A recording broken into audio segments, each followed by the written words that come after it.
The sun cast long shadows over the sprawling ranch as Alex leaned against the fence, watching his wife Olivia gently stroke the chestnut mare's muzzle.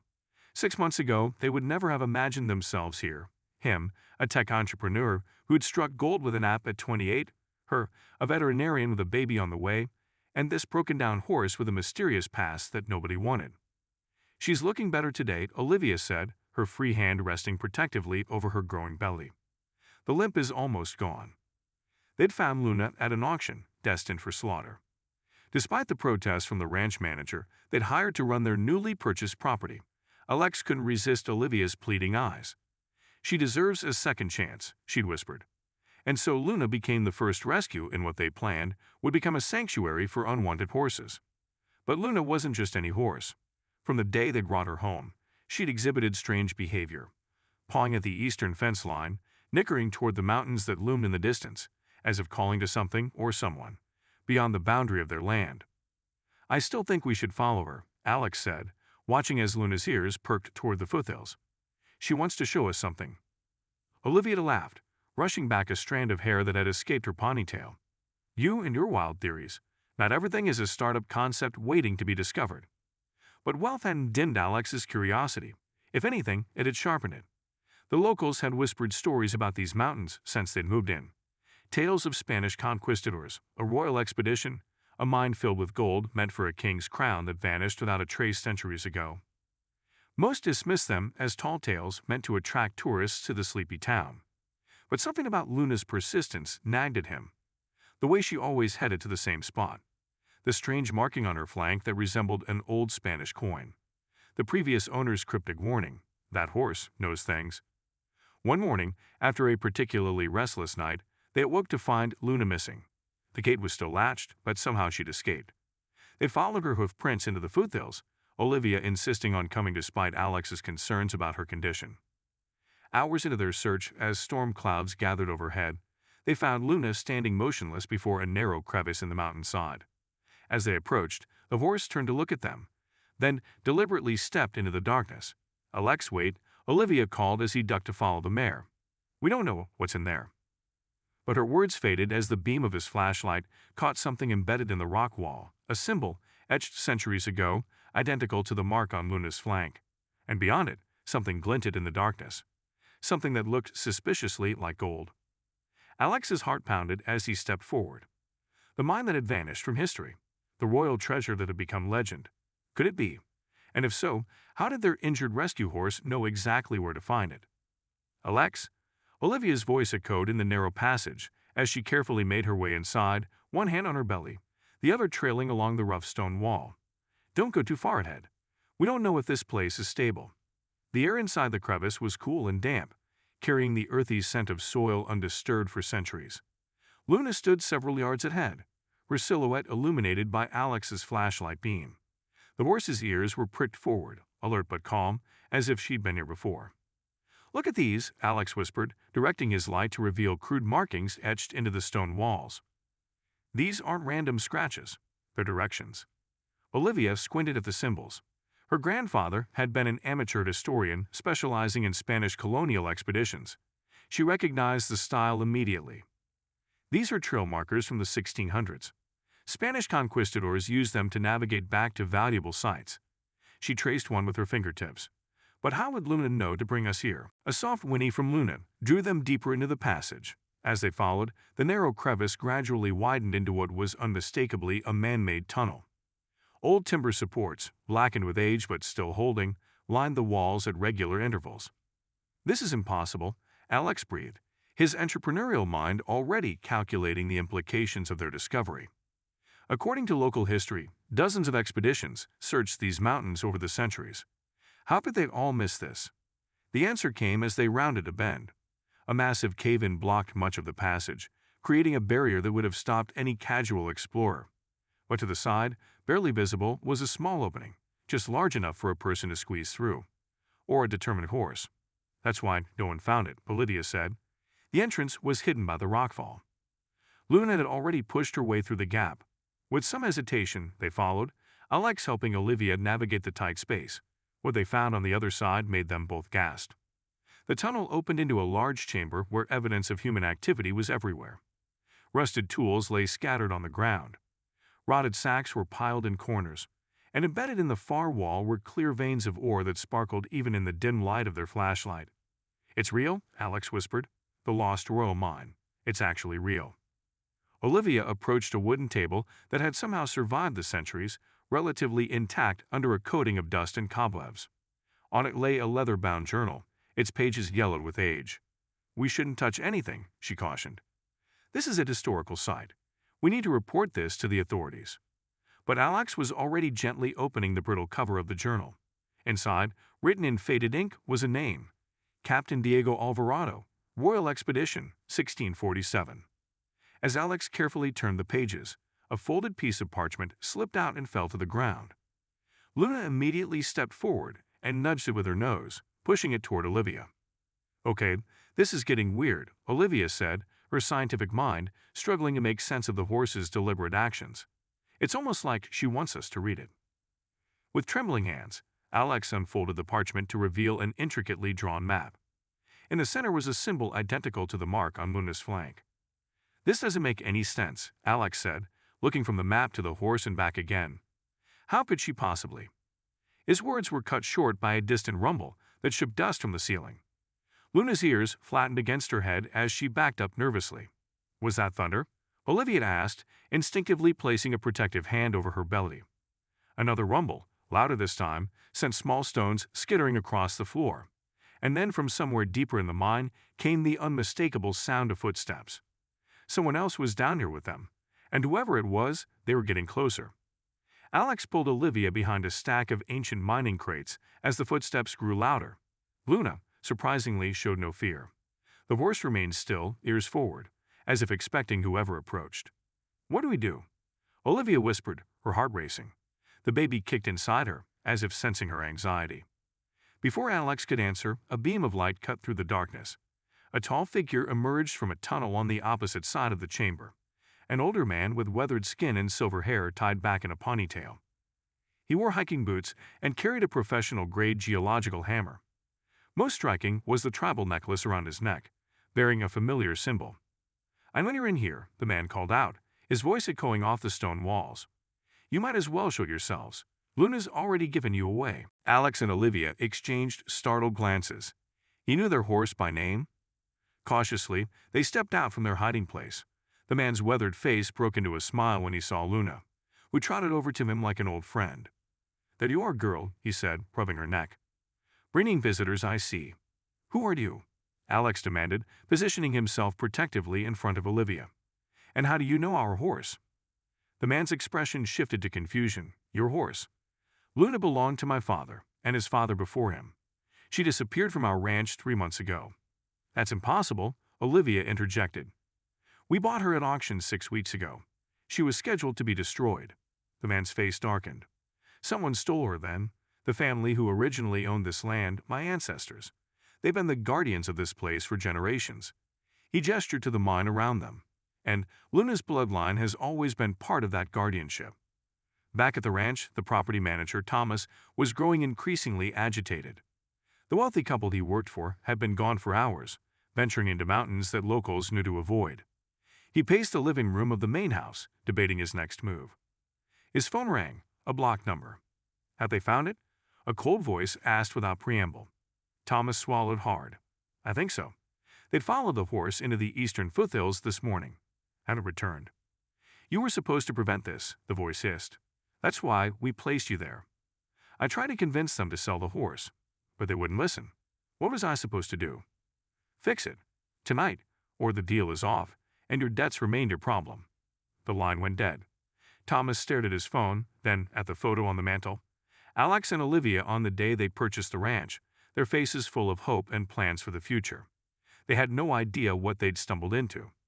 Meanwhile, in the mine, the man introduced himself as Daniel, a geologist and descendant of the indigenous people who had discovered the gold long before the Spanish arrived. "My ancestors showed the Spanish the location as a gesture of goodwill," Daniel explained as they sat around a portable lantern he'd brought. "They didn't understand the Europeans' obsession with gold. To us, this place was sacred for other reasons." He pointed to hieroglyphs on the walls that Alex and Olivia had missed, ancient symbols that predated the Spanish markings. This was a place of healing. The waters that run deep beneath this mountain have unique mineral properties. That's what the symbol represents. He pointed to Luna's flank. It's not a Spanish coin.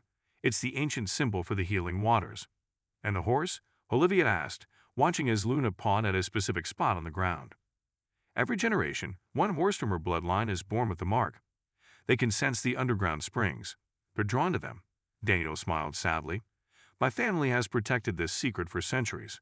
If the wrong people found this place, they'd destroy it mining for gold, never realizing the true treasure is the water beneath. Alex's mind was racing. The previous owner's warning that the horse knows things. Daniel nodded. Luna was trying to lead you to the springs. He moved toward where Luna was pawing and brushed away centuries of dust to reveal a small basin carved into the rock floor. The healing waters. As if on cue, the ground rumbled again, more violently this time. That's not thunder, Daniel said, his expression grim. Someone's blasting. Someone's trying to get in through another entrance. Outside the mine, Thomas checked his gun one last time before following the trail left by Alex and Olivia's morning expedition. Behind him, 3 men in tactical gear carried explosives and mining equipment. Remember, he told them, the company wants the water rights most of all. The gold is secondary. Back in the depths of the mine, Daniel was hurriedly showing Alex and Olivia a hidden passage. This will take you out safely. You need to get help. What about you? Olivia asked. I'll stay with Luna. We need to collapse the main entrance before they break through. It's the only way to protect the springs. A massive explosion shook the entire cavern, sending rocks crashing down around them. Luna reared up in panic. Go now, Daniel shouted over the noise. Alex grabbed the ancient map and journal. We'll bring help. As they rushed into the narrow escape tunnel, Olivia looked back one last time. Daniel was leading Luna toward the main chamber, determination on his face. The symbol on the horse's flank seemed to glow in the lantern light. Then another explosion hit, closer this time, and the ceiling began to cave in between them. The escape tunnel was narrow and winding, forcing Alex and Olivia to move in single file. Water dripped from the ceiling, and the air grew increasingly damp as they pushed forward. Behind them, the rumble of explosions continued, each one sending tremors through the ancient passageway. Are you okay? Alex called back to Olivia, his voice tight with worry. I'm fine, she replied, one hand on her belly, the other trailing along the wall for balance. Just keep moving. The journal and map were tucked securely inside Alex's jacket. With each step, his mind raced with questions. Who wanted the healing springs badly enough to resort to explosives? How was Thomas involved? And most puzzling of all, how had a horse become the guardian of this centuries-old secret? Meanwhile, Thomas and his team had reached the partially collapsed main entrance to the mine. Dust still hung in the air from their latest blast. The charges were supposed to clear the way, not bring the mountain down, growled one of the men, a former military demolitions expert. Thomas wiped sweat from his brow. Just get us in there. Mr. Pierce is expecting results today. The name sent a chill through the team. Clayton Pierce, CEO of Artemis Pharmaceuticals, wasn't known for his patience. His company had spent millions purchasing the surrounding properties, trying to locate the legendary healing springs that historical documents suggested existed somewhere in these mountains. The one piece of land they couldn't acquire was the ranch. Alex had outbid them, having no idea what lay beneath his property. Thomas had been Pierce's insurance policy, planted as the property manager to keep watch and report any discoveries. Got it. The demolitions expert had cleared enough rubble to create an opening. We can get through now. Inside the main chamber, Daniel worked frantically. He knew the hidden waterway system better than anyone. His people had constructed it centuries ago, a network of channels that could divert the healing springs if the main basin was ever threatened. Luna pawed anxiously at the ground near the ancient basin. Daniel understood. The horse sensed the waters rising from the blasts, pressure building in the underground springs that could prove catastrophic if released all at once. I know, girl, he murmured, working at a stone mechanism built into the floor. We need to open the overflow channels. The grinding of stone against stone echoed through the chamber as an elaborate system of channels began to reveal itself, carving pathways across the cavern floor. In the escape tunnel, Alex and Olivia paused at the sound of rushing water ahead. That doesn't sound right, Alex said, shining his flashlight forward. What had been a dry passageway now showed a trickle of water flowing toward them. Olivia's face paled. The baby, she whispered, suddenly clutching her stomach. "What's wrong?" Alex turned to her in alarm. I think my water just broke." The color drained from Alex's face. "Now? Here?" Olivia nodded, grimacing as the first contraction hit. "The baby's coming, Alex. We need to get out of here." On the surface, Clayton Pierce himself had arrived by helicopter, landing in a clearing near the ranch house. Tall and imposing in his tailored suit, he surveyed the mountains with cold calculation. His assistant approached, tablet in hand. "Sir, the team reports they breached the main entrance. Still no sign of the springs." Pierce nodded. "And our young millionaire and his wife?" "No contact from Thomas about them yet." Pierce's jaw tightened. "Tell the team to move quickly. I want samples from those springs today. The Japanese investors are waiting on confirmation before they release the funding." What Pierce didn't share was how desperate his company had become. 3 failed drug trials had depleted their research budget.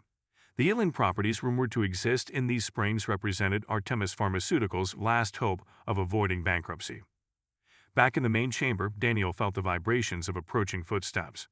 Thomas and his team were close. He gave the ancient mechanism one final turn. The stone channels fully opened, and water began to flow from the central basin, dividing into 5 separate streams that disappeared into different passages in the cavern walls. Luna suddenly lifted her head, ears pricked toward one of the smaller tunnels. Before Daniel could react, she bolted toward it. "Luna, wait," Daniel called, but the horse had disappeared into the darkness.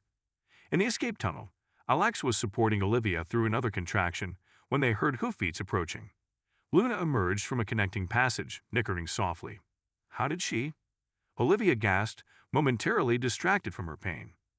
Luna pawed at the ground, then turned and looked back the way she had come, clearly wanting them to follow. "I think she knows another way out," Alex said. The rising water in their current tunnel was now ankle-deep in climbing. "We don't have much choice." Helping Olivia along, they followed Luna into the side passage. The tunnel sloped gently upward, away from the water. As they moved forward, Olivia noticed something strange about the walls. They were embedded with the same mineral pattern they'd seen near the basin. "The whole passage is lined with the healing minerals," she said between contractions. "Luna's leading us through the vein." In the main chamber, Thomas and his team confronted Daniel. "Where are the springs?" Thomas demanded, training his gun on the older man. Daniel stood his ground. "Gone. I've diverted them. You'll never find all the channels." The demolitions expert was examining the now empty basin and the stone channels. "This is some kind of ancient irrigation system. The water's been redirected." He looked up at Thomas. "It could be flowing anywhere in the mountain now." Thomas's phone rang. It was Pierce. "Tell me you've secured the springs," his boss demanded without preamble. "There's been a complication," Thomas replied, eyeing Daniel. "The Guardian has diverted the waters." Pierce's voice turned to ice. "Then make him undivert them. Use whatever means necessary." As Thomas ended the call and turned toward Daniel with menacing intent, a tremendous rumble shook the entire cavern, larger than any of their explosions. Rocks began to fall from the ceiling. "What did you do?" Thomas shouted over the noise. Daniel's expression was grim. "I didn't do anything. The balance of the springs has been disrupted. The entire system is destabilizing." Following Luna through the mineral-lined passage, Alex and Olivia felt the mountain shaking around them. Ahead, Luna had stopped before what appeared to be a dead end. No, Alex muttered, shining his light around desperately. "There has to be a way out." Luna pawed at a particular spot on the floor, then looked up expectantly at Alex. As another contraction hit Olivia, Alex knelt down to examine where Luna was indicating. There, barely visible in the rock, was the same symbol that marked Luna's flank. "It's a trigger of some kind," he realized, pressing against it. With a grinding sound, a section of the wall began to move, revealing a chamber bathed in soft blue light. In the center was a pool of glowing, crystal-clear water. "The healing spring," Olivia gasped, doubling over as the strongest contraction yet seized her. "Alex, I can't go any further. The baby is coming now." As Alex helped Olivia toward the pool, the mountain gave another violent shake. In the distance, they could hear the roar of collapsing tunnels. On the surface, Pierce watched in horror as a section of the mountainside visibly shifted, sending trees toppling. His assistant came running from the helicopter. "Sir, the team reports a major cave-in. They're trapped, and the tunnels are flooding rapidly." Pierce's financial empire was literally crumbling before his eyes. But something else caught his attention. a strange blue glow emerging from a crevice halfway up the mountainside, a place where no opening had existed before. Inside the hidden spring chamber, Alex helped Olivia into the shallow edge of the glowing pool as she prepared to deliver their child. Luna stood guard at the entrance, ears alert to the sounds of destruction echoing through the mountain. The waters of the pool swirled around Olivia, and immediately her pain seemed to lessen. "Alex," she whispered in amazement, "the water, it's helping." As Alex supported his wife, the journal fell from his jacket into the pool. Immediately, the ancient pages began to glow with previously invisible text. Symbols identical to those on the cavern walls appeared, along with a warning written in archaic Spanish. "What does it say?" Olivia asked between more manageable contractions. Alex squinted at the glowing text. Something about the waters bringing life but demanding balance, and a choice that must be made when the moon marks the horse and the child arrive together. Their eyes met in stunned realization. "Our baby," Olivia whispered. "The child in the prophecy is our baby." A final, massive tremor shook the chamber. Part of the ceiling collapsed, revealing the night sky above where stars were beginning to appear. The moon rose into view through the opening, its light falling directly onto Luna's flank, making the symbol glow with the same blue light as the pool. In that moment, Olivia cried out, not in pain, but in effort, as she prepared to bring their child into the world. And somewhere deep in the mountain, trapped in the flooding main chamber, Thomas made a desperate call to Pierce. "Sir, we found something more valuable than the springs. There's a vault of Spanish gold here. Millions, maybe billions worth. We just need more men too." "Wait, what's that sound?" The line went dead as a wall of glowing blue water surged through the chamber. The first cry of new life echoed through the hidden chamber as Olivia and Alex's daughter was born into the glowing waters of the ancient spring. The moment her tiny body touched the luminous pool, the violent tremors that had been shaking the mountain suddenly ceased. "She's perfect," Alex whispered, tears streaming down his face as he cradled their newborn, wrapped in his jacket. The baby's eyes, when they fluttered open for the first time, reflected the same ethereal blue as the healing waters. Luna approached cautiously, lowering her muzzle to gently nuzzle the infant. The symbol on the horse's flank pulsed with light, then gradually faded to a normal marking. Something fundamental had shifted, a balance restored. Daniel appeared at the chamber entrance, breathless and covered in dust but very much alive. "You found the true spring," he said, his voice filled with wonder. "The mother spring." He explained how he'd managed to escape the flooding main chamber through an ancient air shaft. Thomas and his men hadn't been so fortunate. The raging waters had swept them deeper into the mountain's labyrinth of tunnels. Whether they survived remained unknown. "The prophecy," Olivia said, looking down at her daughter. "What does it mean? What choice?" Daniel knelt beside the pool. "The choice has already been made. By bringing new life into the waters, you've renewed their power. The springs will continue to flow, but they'll remain hidden from those who would exploit them." Above them, through the opening to the night sky, they could see Pierce and his helicopter circling desperately, searchlights scanning the mountainside. But the blue glow had faded, and the entrance to their chamber had once again become invisible from the outside. "They'll never find this place," Daniel said. "None of them will." 3 months later, Alex stood on the porch of their ranch house, watching as Olivia rocked their daughter in the golden light of sunset. They had named her Luna Blue, a name that felt right in ways they couldn't fully explain to curious visitors. The events inside the mountain had changed everything. The official story was that a series of natural tremors had collapsed the old mining tunnels, burying whatever secrets they held. Pierce's company had filed for bankruptcy weeks after their failed expedition, unable to recover from their substantial losses. Thomas had survived, remarkably. He'd been found miles away, washed out of the mountain through an underground river. The experience had transformed him. He confessed everything to the authorities and was now working with environmental groups to protect the land from future exploitation. As for the gold, Daniel had shown them a small cage, enough to fund a foundation dedicated to preserving indigenous knowledge and protecting the mountain range. The rest remained sealed away, a secret best left undisturbed. Luna grazed peacefully in the paddock nearby, her coat gleaming in the fading light. Sometimes, in the quiet of dawn, Alex would find her standing at the eastern fence line, looking toward the mountains. But she no longer seemed restless or determined to lead them anywhere. Her purpose had been fulfilled. Olivia joined Alex on the porch, baby Luna sleeping peacefully in her arms. "Do you ever wonder if we'll find the springs again?" she asked softly. Alex wrapped an arm around his family. I think they'll find us if we're ever meant to return." In the distance, the mountain stood silhouetted against the darkening sky, keeping its secrets old and new. The golden mine and healing waters remained hidden from the world, protected by ancient guardians and modern keepers alike. And if visitors to the ranch ever noticed the unusual clarity of the well water, or commented on how quickly injuries seemed to heal there, the young family would simply smile and change the subject. Some treasures, after all, were never meant to be claimed, only guarded, respected, and passed down through generations, their story becoming legend with each telling.